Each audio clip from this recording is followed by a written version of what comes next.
উন্নয়নের ছোঁয়ায় বদলে যাওয়ার কথা ছিল, কিন্তু উল্টো প্রাণহীন হয়ে পড়েছে রাজশাহী কেন্দ্রীয় চিড়িয়াখানা। 2021 সাল থেকে টানা 2 বছর বন্ধ রেখে অবকাঠামো নির্মাণের নামে কাটা পড়েছে বহু পুরনো গাছগাছালি। এমনকি পশু পাখির খাঁচা ভেঙে নির্মাণ করা হয়েছে নব থিয়েটার ও গেস্ট হাউস। নেই বাঘ কিংবা সিংহের মতো কোনো বড় প্রাণী। খাঁচাগুলোর বেশিরভাগই পড়ে আছে ফাঁকা। প্রাণীবিজ্ঞানীরা বলছেন, পরিবেশ বান্ধব দীর্ঘমেয়াদী মাস্টার প্ল্যান ছাড়া এর পুরনো গৌরব ফেরানো সম্ভব নয়।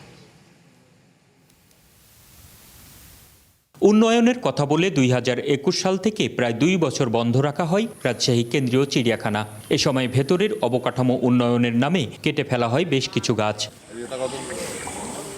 প্রায় 33 একর জায়গা জুড়ে থাকা এই চিড়িয়াখানার প্রাণীদের খাঁচা ভেঙে নির্মাণ করা হয়েছে নভ থিয়েটার ও গেস্ট হাউস। স্থানীয়দের দাবি, উদ্যানের ভেতরে কিছু রাস্তা নির্মাণ ও সৌন্দর্য বর্ধন কাজ করা হলেও মূলত প্রাণহীন করে ফেলা হয়েছে ঐতিহ্যবাহী এই স্থানটিকে। কিছু পশু পাখি আছে, আগের মতো তেমন কিছু নেই। এখন এটা ঘোরার জন্য গার্ডেন বলা যায়, পার্ক এক ধরনের। জীবজন্তুগুলো যদি এখানে নিয়ে আসা হয়, সেক্ষেত্রে একটা চিড়িয়াখানার যে সৌন্দর্য সেটাও বেড়ে যাবে অনেক গুণ। বাঘ নাই, সিংহ নাই, তারপরে হাতি নাই। চিড়িয়াখানায় অনেক বড় বড় পশু পাখি থাকবে, কিন্তু ওগুলো নাই। যদি আমরা জীবজন্তু দেখতে পেতাম তাহলে আমরা আরো বেশি আনন্দিত হতাম। এমন কিছু নেই, এখানে শুধু মাছ আছে। এখানে ঢোকার পর শুরুতে নাগরদোলা দেখে ভেবেছিলাম যে এখানে পার্ক প্লাস আমি চিড়িয়াখানার মজা দুইটাই নিতে পারবো, কিন্তু পরে দেখি শুধু পার্কে এখানে আছে।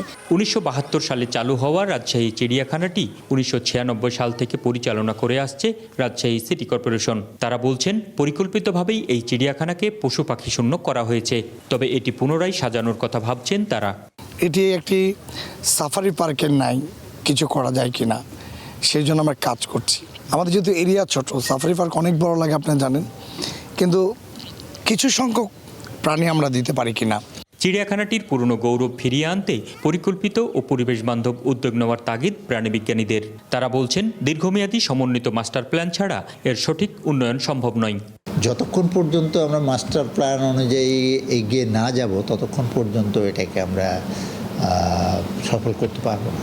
খাবার ঠিকমতো সরবরাহ করতে হবে এবং তার জন্য দৈনন্দিন যে পরিচর্যা করা দরকার সেটা করতে হবে। বর্তমানে চিড়িয়াখানায় চিত্রা হরিণ, বানর, ঘড়িয়াল, খরগোশ এবং বিভিন্ন প্রজাতির পাখি ও মাছ রয়েছে।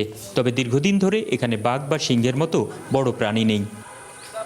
Ahsan Habib, Apu, one news, Rajshahi.